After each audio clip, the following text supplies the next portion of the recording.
Samantala ang DA tiniyak ho ang pagbabantay sa presyo ng gulay ngayong tag-init.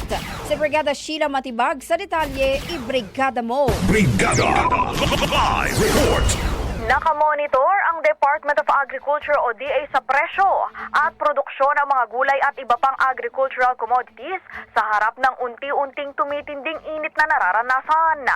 Ayon kay DA Deputy Spokesperson, Assistant Secretary Joycel Panlilio, lahat ng agricultural products ay maaring maapektuhan ng naturang lagay ng panahon, lalo na ang mga high-value crops.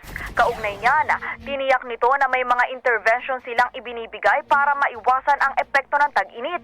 Kabilang umano rito ang paggamit ng plastic mulch bilang vegetable beds, small irrigation system, drip water fertigation technology at sapat na rainwater reserve sa mga rainwater shelters.